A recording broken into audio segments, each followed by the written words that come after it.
téléstar, ce personnage semble avoir été écrit pour vous.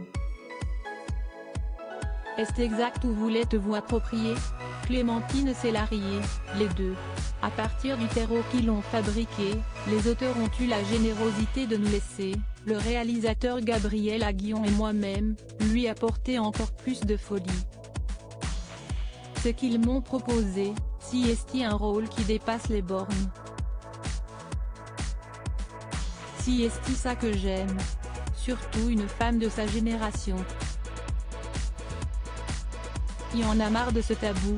Si on n'assume pas son âge, comment peut-on revendiquer sa liberté? Beaucoup des personnages que vous incarnez sont anticonformistes.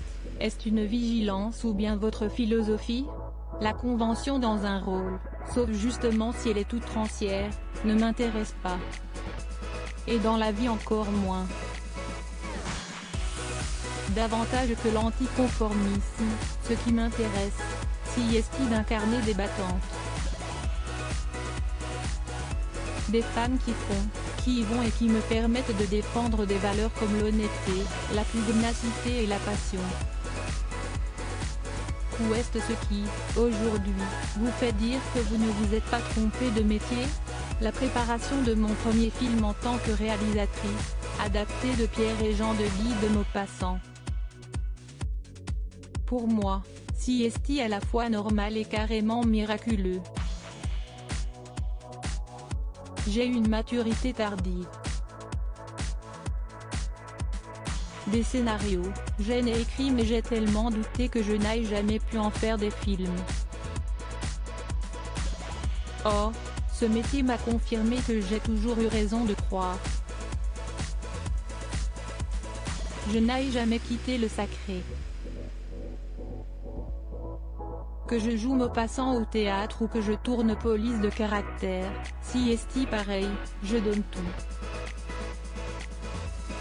Contrairement à ce qu'on pense, la maturité est un avantage immense car, quand on pense qu'un jour le rêve se réalisera, l'amour et l'art ont toujours raison. Il suffit d'accepter les moments de vide. Avec qui avez-vous passé un pacte pour traverser les années avec cette silhouette qui vous permet de faire le poirier comme dans la série? Harry, je ne sais pas d'où ça vient. J'ai toujours su faire le poirier.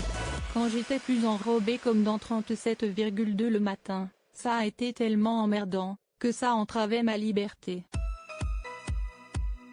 Donc je me suis obligée à une rigueur implacable, comme un pacte passé avec moi-même.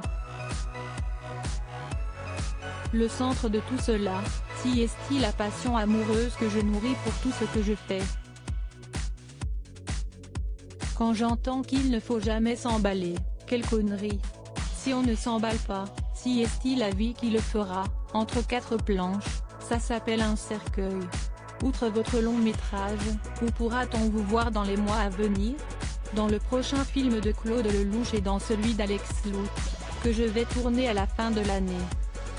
Sans oublier d'autres épisodes de police de caractère. Je m'apprête également à publier un bouquin autobiographique chez Albin Michel. N'ayons pas peur de la passion, vraiment.